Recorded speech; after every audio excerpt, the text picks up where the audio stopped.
Assalamualaikum warahmatullahi wabarakatuh. Sebelumnya, perkenalkan nama saya Muhammad Sudibyo dengan NIM C0D023033. Saya akan menjelaskan tentang aktiva tidak berwujud dan kewajiban jangka pendek dalam akuntansi pajak. Di mana yang pertama untuk pengertian aktiva tidak berwujud dan kewajiban jangka pendek. Di mana aktiva tidak berwujud adalah aset non moneter yang dapat diidentifikasikan dan tidak memiliki wujud fisik.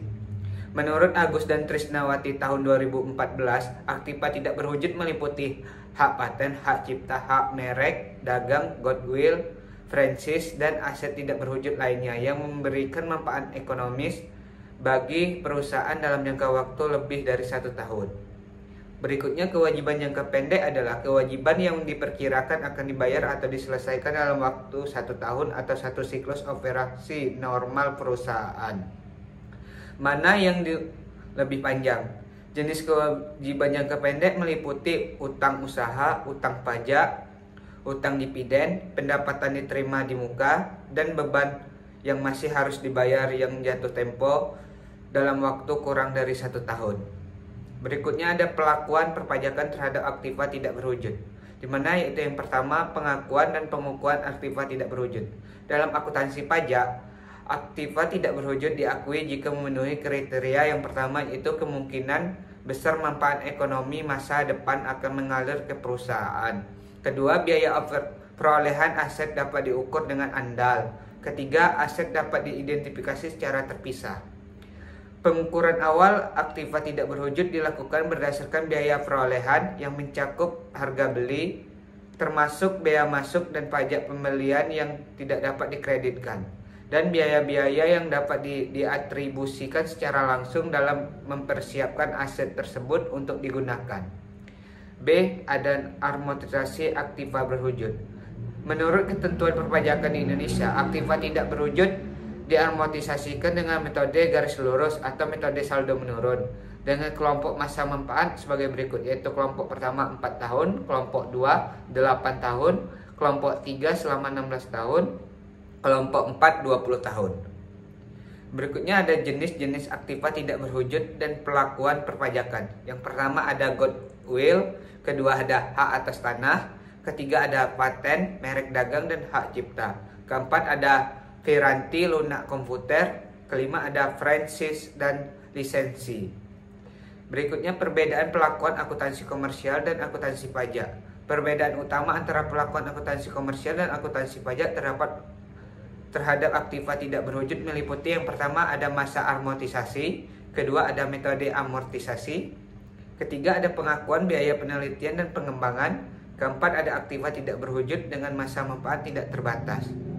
Berikutnya ada pelakuan perpajakan terhadap kewajiban jangka pendek, di mana yang pertama yaitu ada pengakuan dan pengukuran kewajiban jangka pendek. Dalam akuntansi pajak, kewajiban jangka pendek diakui ketika terdapat kewajiban hukum atau konstruktif sebagai akibat dari peristiwa masa lalu. Dan penyelesaian kewajiban tersebut kemungkinan besar akan mengakibatkan arus keluar sumber daya yang mengandung manfaat ekonomi. Pengukuran kewajiban jangka pendek dalam akuntansi pajak umumnya berdasarkan nilai nominal yang merupakan jumlah yang diperkirakan akan dibayar untuk menyelesaikan kewajiban tersebut. Berikutnya ada jenis-jenis kewajiban jangka pendek dan pelakuan perpajakan. Yang pertama yaitu utang usaha, kedua ada utang pajak, ketiga ada beban yang masih harus dibayar, dan yang terakhir keempat ada pendapatan diterima di muka. Berikut perbedaan pelakuan akuntansi komersial dan akuntansi pajak, di mana perbedaan utama antara pelakuan akuntansi komersial dan akuntansi pajak terhadap kewajiban jangka pendek. Yang pertama yaitu ada pengakuan beban, kedua ada pendapatan diterima di muka, ketiga ada provisi dan kontingensi, dan yang terakhir yaitu ada beban natura. Berikutnya implementasi terhadap perhitungan penghasilan kena pajak, di mana untuk koreksi fiskal terkait aktiva tidak berwujud, perbedaannya itu ada koreksi positif dan koreksi negatif. Di mana untuk koreksi positif, amortisasi komersial yang lebih besar dari amortisasi fiskal. Kedua, biaya penelitian yang dikapitalisasikan dalam akuntansi komersial tetap harus dibebankan langsung dalam akuntansi pajak. Dan yang terakhir yaitu penurunan nilai aktiva tidak berwujud yang diakui dalam akuntansi komersial. Sedangkan dalam koreksi negatif, amortisasi fiskal yang lebih besar di amortisasi komersial. Biaya yang pengembangan yang dibebankan langsung dalam akuntansi komersial tetapi harus dikapitalisasi dan diamortisasi dalam akuntansi pajak. Berikutnya koreksi fiskal terkait kewajiban jangka pendek. Ada dua, yaitu koreksi positif dan koreksi negatif.